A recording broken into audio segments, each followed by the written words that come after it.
أعوذ بالله من الشيطان الرجيم بسم الله الرحمن الرحيم الحمد لله رب العالمين والصلاة والسلام على سيد الأنبياء والمرسلين على سيدنا ونبينا شفيع ذنوبنا طبيب نفوسنا حبيب قلوبنا بالقاسم محمد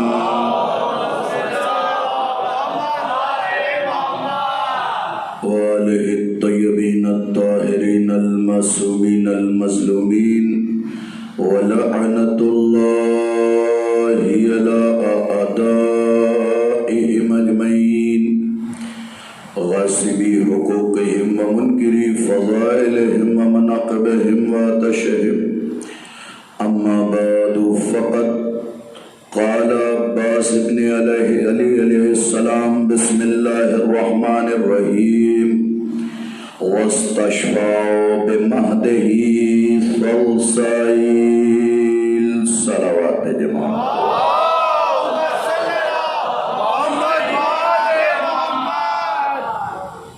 اب حضرات تھوڑا تھوڑا اور آگے تشریف لے ہاں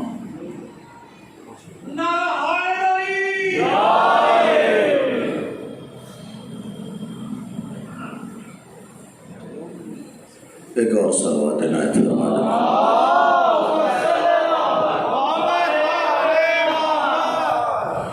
سامعین مکرم حاضرین مجلس یہ سعادت ہے اس ملک کو ذرا سے بند کر دیجیے یہ سعادت ہے ہمارے لیے کہ ہم ذریح اقدس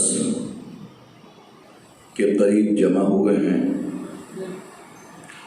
جہاں فرشتوں کو بھی آنے کے لیے اجازت کی ضرورت پڑتی ہے ہر فرشتہ اپنی مرضی سے نہیں آ سکتا اور روایت کثیرہ کتاب کے اندر موجود ہے کہ جس فرشتے کو ایک مرتبہ موقع مل جاتا ہے اسے دوبارہ حاضری کا نمبر ہی نہیں لگا پاتا ہو دوسری بار وہ حاضری کرنا بھی چاہے تو اتنا فرشتوں کا ہجوم ہے کہ اس کا نمبر دوبارہ نہیں لگ پاتا پھر ہمیں اپنے مقدر پہ فخر کرنا چاہیے کہ بارگاہ حسینی میں ہماری بار بار حاضری لگ رہی ہے وہ جس عنوان سے بھی لگ رہی ہو جس عنوان سے بھی نوح خانی کے عنوان سے لگ رہی ہو مرثیہ خانی کے عنوان سے لگ رہی ہو خطابت کے عنوان سے لگ رہی ہو سوز و سلام کے عنوان سے لگ رہی ہو سامعین کی حیثیت سے لگ رہی ہو یاد رکھیں یہ وہ شرف ہے جو ہر بندے کو حاصل نہیں ہے کیونکہ آل محمد کے پاس آدمیوں کی کمی نہیں ہے اگر کوئی اس مغالطے میں ہے کہ ہم ہی ہم تو اپنے اس مغالطے کو دور کر لے آل محمد کو میں پسند نہیں ہے اور آل محمد کے خدا کو بھی میں پسند نہیں اس نے اعلان کیا ہے کہ میں کا حق یا مجھے ہے یا 14 کو ہے اس کے علاوہ کسی کو نہیں ہے کسی کی میں پسند نہیں اور بالکل سامنے کی بات آپ کی خدمت میں عرض کروں حضرت سلیمان جیسے نبی جن کی حکومت چرند پہ تھی پرند پہ تھی اشجار پہ تھی احجار پہ تھی ہر چیز پہ تھی ان کی حکومت انہوں نے اپنا محل بنوایا اور چھت پہ جاتے ہوئے یہ کہہ دیا کہ جب تک میں نہ اجازت دوں کوئی میرے محل کی چھت پہ نہ آئے تھوڑی تھوڑی دیر بعد کسی کے قدموں کی آہٹ محسوس ہوئی. حضرت سلیمان پلٹنے کے بعد کہا جب میں نے کہہ دیا تھا کہ کوئی نہ آئے تو کیسے آ گئے؟ آنے والے نے کہا میں وہ ہوں جسے کسی کے اجازت کی ضرورت نہیں پڑتی. آواز قدرت آئی. میں نے جب نبی کی میں برداشت نہ کی تو تیری میں کہاں سے برداشت کروں گا؟ اگر اس میں کو در سیدہ پہ ناک نہ رگڑوا دی. ایک صلوات بھیجے محمد و آل محمد.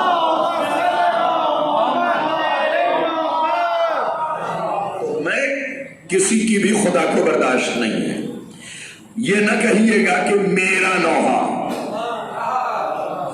میرا مرثیہ، میں سلام پڑھوں گا، میں ربائی پڑھوں گا، میں ماتم کروں گا، میں خطابت کروں گا.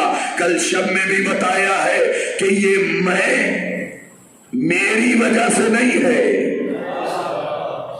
یہ میں، آپ یہ سوچ رہے ہیں کہ آپ کے اندر کوئی شے ہے تو ایسی کوئی چیز نہیں. یاد رکھیے حسین کے ان چیزوں کی وجہ سے تو ہم باقی ہیں اور دنیا میں پہچانے جا رہے ہیں. ورنہ مٹھی بھر قوم اتنی اقوام کے بیچ کب کی تب گئی ہوتی. میرے لفظوں پہ غور کیجئے. یہاں پہ استاد کا اپنے ایک جملہ سناؤں گا. یہ مٹھی بھر قوم اتنی اقوام کے بیچ کب کی تب گئی ہوتی.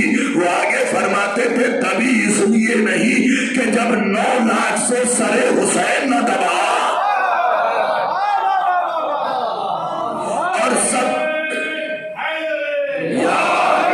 اور سب سے اونچائی پہ گیا.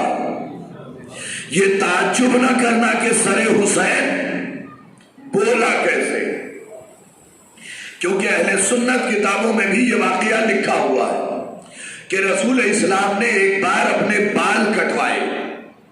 یہ تو کئی بار کٹوائے ہوں گے لیکن یہ واقعہ درج ہے کہ بال کٹوائے. آپ کا ایک چاہنے والا تھا، نام ابو سعید خدری لکھا ہے. وہ ان بالوں کو اٹھا کے اپنے گھر لے کے گیا اور اس نے اپنی الماری میں ان بالوں کو رکھ دیا. شب کے وقت الماری بقعے نور اور ہر بال سے کسی نہ کسی سورے کی تلاوت کی صدا آ رہی تھی. لفظوں پہ غور کیجئے. یہ مجمع بیٹھا ہے. ہر بال سے کسی نہ کسی سورے کی تلاوت کی صدا آ رہی تھی. کسی سے سورہ فجر کی، کسی سے سورہ واللیل کی، کسی سے سورہ شمس کی، کسی سے سورہ قمر کی، کسی سے سورہ بروج کی، کسی سے عما یتساءلون کی، کہیں سے سورہ لیل کی، کہیں سے سورہ مائدہ کی، کہیں سے سورہ بقرہ کی، کہیں سے سورہ آل عمران کی، کہیں سے سورہ والشمس کی، کہیں سے سورہ محمد کی، کہیں سے سورہ ابراہیم کی. ہر بال کسی نہ کسی سورے کی تلاوت کر رہا تھا. یہیں سے زمانے کو سمجھنا چاہیے جب بے جان بال قرآن کے سورے کی تلاوت کر سکتا ہے تو اگر کٹی ہوئی آل نے کر دیا بات چپ نہیں کرنا چاہیے.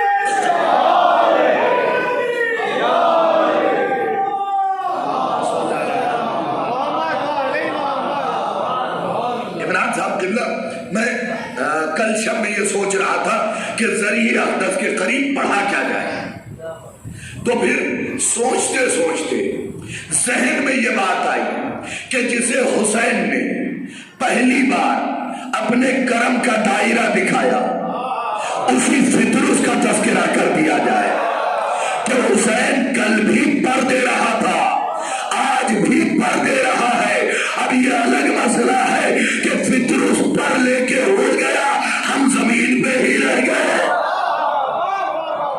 کیونکہ ہم نے حسین کے کرم کو پہچانا نہیں ہے. حسین نے جو ہمیں ٹیک دی ہے نا، جس طریقے سے ہمیں سنبھالا ہے، ہم بیان بھی نہیں کر سکتے ان باتوں کو. آئیے وہیں سے شروع کرتے ہیں. سب سے پہلے تو میرا مجمع یہ جان لے کہ حسین نے ایک فرشتے کو شفا نہیں دی، کم سے کم 3 فرشتوں کا ذکر تو میں نے خود پڑھا ہے. اتنے تعجب سے کیوں سن رہے ہیں بھائی؟ میں کہہ رہا ہوں حسین نے ایک کو نہیں 3 کو دی. اگر کتابوں میں مجھے 3 کروڑ مل جائے تو میں وہ بھی پڑھ دوں. بھائی ہمارے لینے میں کمی ہے حسین سے، حسین کے دینے میں کوئی کمی نہیں ہے. یہ پروردگار کے صفات کے مظہر ہیں اور انہوں نے توحید بچائی ہے. ابھی میں کتاب پڑھ رہا تھا ایت اللہ وحید خراسانی کی، تو انہوں نے حسین کے آخری سجدے کا فلسفہ لکھا. کہتے ہیں یہ نہ نماز واجب کا سجدہ تھا نہ مستحب نماز کا سجدہ تھا. وہ کہتے ہیں اگر حسین نے وہ آخری سجدہ نہ کیا ہوتا تو آج زمانہ حسین کو خدا مان رہا ہوتا. وہ آخری سجدہ نہ کیا ہوتا تو زمانہ حسین کو خدا مان رہا ہوتا. حسین نے وہ آخری سجدہ کر کے اس کی توحید کو بچایا اور زمانے کو بتایا حسین بندہ ہے، اس کا کوئی معبود بھی ہے.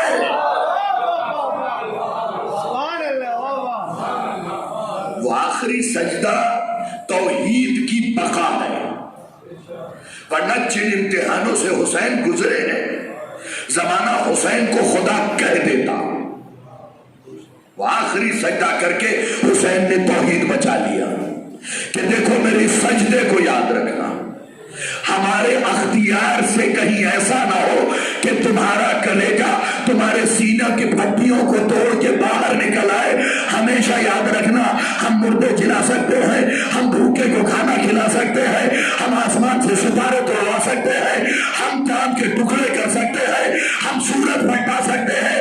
یہ سب دیکھ کے آنکھیں بند نہ کر دینا، بلکہ یہ دیکھنا کہ جب ہم یہ سب کر لیتے ہیں پھر سجدہ خالق میں جاتے ہیں تو تمہیں دولت مل جائے تو سجدے سے منہ نہ موڑنا، بلکہ سجدہ خالق میں سر رکھ کے اس کا شکریہ ادا کرنا. اختیار مل جائے سجدے سے منہ نہ موڑنا. جب ہم نے ان تمام کاموں کے باوجود سجدہ کیا، دیکھیں ویسا سجدہ تو کائنات میں کوئی کر ہی نہیں سکتا. ویسا سجدہ تو کائنات میں کوئی کر ہی نہیں سکتا. لیکن ہم سجدے کی تعصی تو کر سکتے ہیں.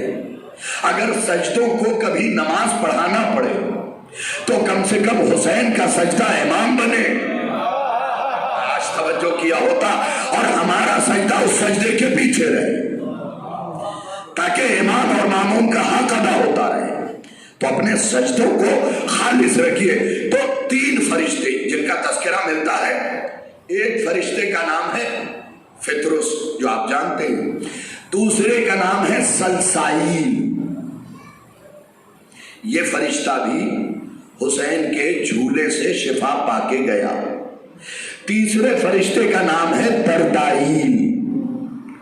یہ فرشتہ بھی حسین کے جھولے سے شفا پا کے گیا.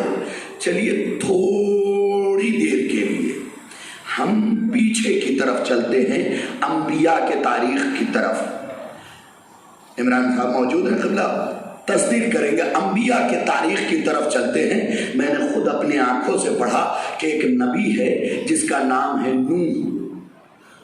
بڑی لمبی عمر کا نبی ہے، بڑی زندگی گزاری اس نبی نے.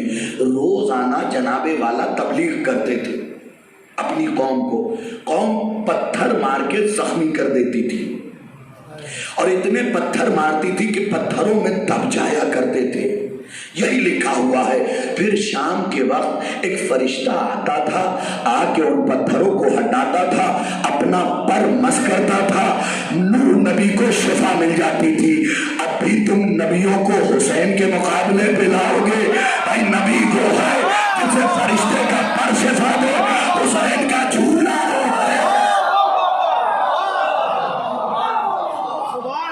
فرشتوں کے ٹوٹے.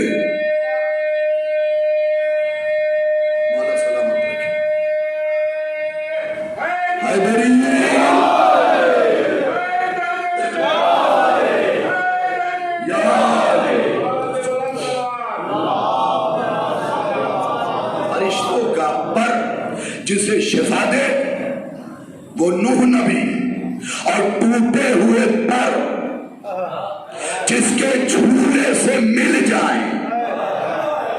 بھئی ایک جملہ بڑا قیمتی لکھا ہے صاحب نفس المحموم نے. کیا خوبصورت جملہ لکھا کہ فطرس کو خدا اور رسول نے حسین کے بدن سے نہیں مسونے دیا، حسین کے جھولے سے. بھئی جھولا تو آپ نے دیکھا ہے نا، درمیان میں مسند ہوتی ہے. ہاں، بچہ لکڑیوں سے مس نہیں ہوتا،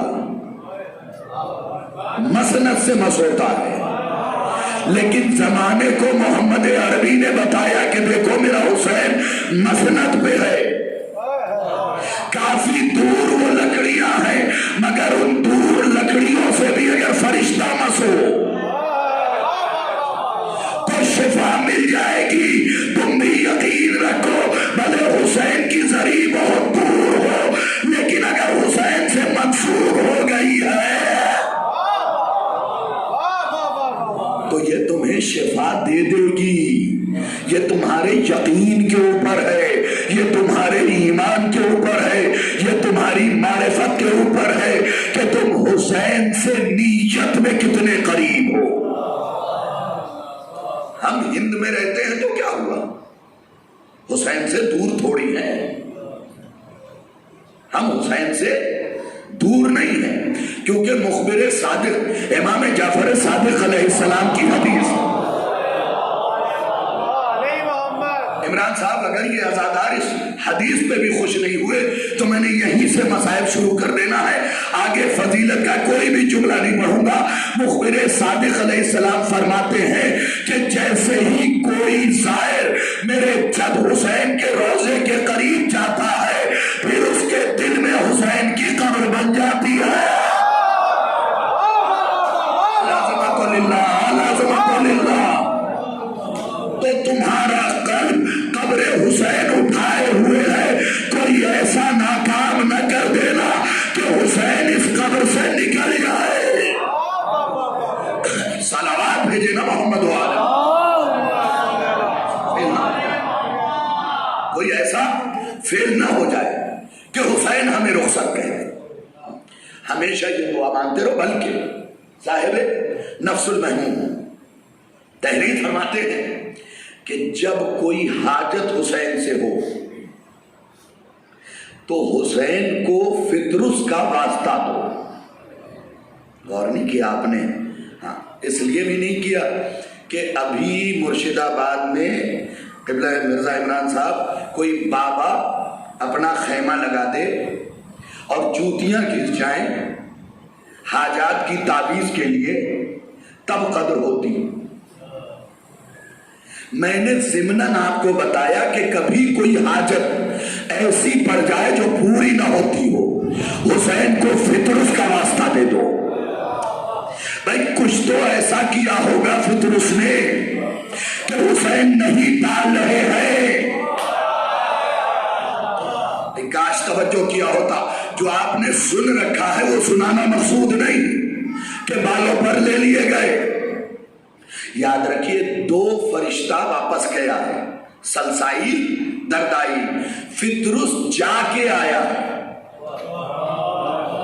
اور آل محمد کے ولا کی ٹیک نہ ہو، ان کی عطا کردہ علوم کی ٹیک نہ ہو تو میں یہ دعویٰ کر ہی نہیں سکتا. میں آپ کو یہ بھی بتا سکتا ہوں کہ فطرس اس وقت کہاں ہے، کیا کر رہا ہے. اپنے علم کے ذریعے نہیں، آل محمد کے علوم کے ذریعے کہ فطرس کہاں ہے، کیا کر رہا ہے، کس ڈیوٹی پہ لگا ہوا. یہ کوئی چھوٹی بات نہیں ہے. فطرس نے جھولے سے خود کو مس کیا، پر لیا جہاں پر ملنے تھے. ان خوبصورت لفظوں پہ آپ نہ بولیں گے. پر لیا جہاں پر ملنے تھے، اور لینے کے بعد سلام عرض کیا حسین کو، جانے لگا. رسول نے پوچھا کہاں جاتے ہو؟ کہا دکھا تو آؤں. دکھا تو آؤں کہ کریم حسین نے عطا کیسے کیا ہے.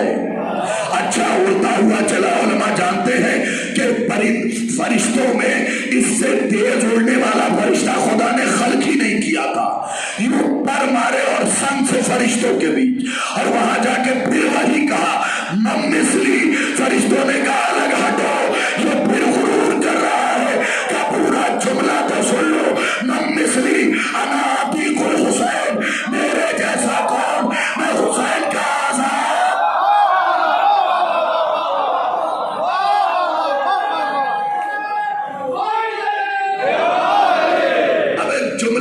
ایک خطیب کا سن لیجئے، مجھے بہت پسند ہے، خطیب بھی آج کا نہیں، بجنور کا رہنے والا اظہر حسن زیدی، ایک ایک جملے میں پوچھئے گا، مجلس پڑھ دیا کرتے تھے، وہ کہتے ہیں زمانہ حسین کو سمجھے تو کیسے، آئے تو فطر اس کو آزاد کیا اور چاہتے ہوئے ہر کو ہر کر گئے،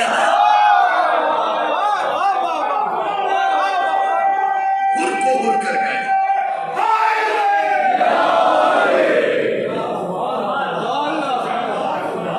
اتنا قیمتی جملہ ہے ان کا، اللہ غریق رحمت کرے انہیں، کہتے ہیں آئے تو فطر اس کو آزاد کیا اور جا رہے ہیں تو حر کو حر کر کے جا رہے ہیں، کیونکہ حر کے معنی بھی آزاد، اور وہ کہتے ہیں کہ زمانہ اب کبھی حر کو قیدی بنا ہی نہیں سکتا، کیونکہ آزاد حسین نے کیا ہے۔ اپنی آزادی کا پروانہ حسین سے لکھواؤ تاکہ تمہیں کوئی بری چیز قیدی نہ بنا سکے۔ یہ 2 مہینے 8 دن حسین سے آزادی لکھوانے کے ہیں، اور جب حسین آزادی لکھ دے تو پھر حسین کے غلام بن جاؤ۔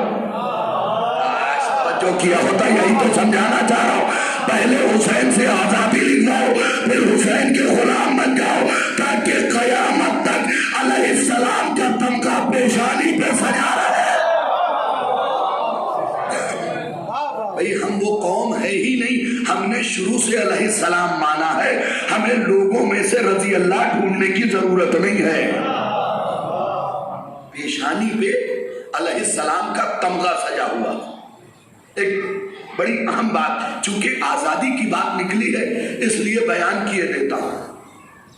اب اس جملے پہ خصوصی توجہ سننے والوں کی اور سرکار آپ کی۔ ایک سائل نے سوال کیا کہ مولا حسین نے حر کی پیشانی پہ رومال کیوں باندھا، کلائی پہ باندھ دیتے، بازو پہ باندھ دیتے، سینے پہ رکھ دیتے، تو آگے خود ہی جواب دیتے کہ ندامت کا پسینہ ہمیشہ پیشانی پہ آتا ہے۔ بھئی اگر یہ مجمع سمجھ گیا نا نیند اڑ جائے گی، ندامت کا پسینہ ہمیشہ پیشانی پہ آتا ہے۔ حسین اس کریم کا نام ہے کہ اماں کا رومال سر پہ باندھ کے ہمیشہ کے لیے اس پسینے کو چھپا دیا ہے تاکہ کوئی دیکھ نہ سکے۔ اور یہ تو سارے جانتے ہو کہ رومال اگر سیدہ کا ہو تو ہٹانے کی جرات کسی میں ہوتی نہیں ہے۔ بھئی ایک چادر سیدہ کی تھی، جبریل ہٹا کے تو جانا پائے، اور یہی کہا معبود کیا اجازت ہے، رسول اللہ کیا اجازت ہے کہ میں اس میں چھٹا ہو جاؤں؟ بھئی سید الملائکہ داخل ہو جاؤ، کہا نہیں، احترام بھی کوئی چیز ہے، جبکہ سپریم کورٹ سے اجازت ملی ہوئی تھی۔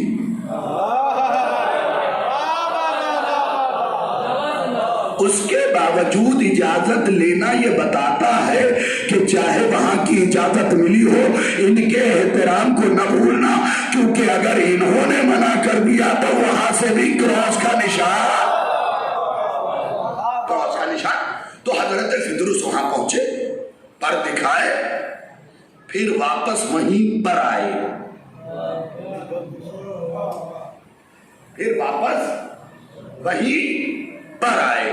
ذریعہ اقدس قریب ہے، ذہن میں رکھیے گا، سمیٹنے کی منزل میں آگیا، ضروری نہیں کہ گھنٹے 1.5 گھنٹے گفتگو کی جائے، خوبصورت باتیں تھوڑی دیر بھی ہو تو لطف آ جاتا ہے۔ میں واپس آ رہا ہوں، حضرت فدرس گئے، پھر واپس آئے، وہیں پر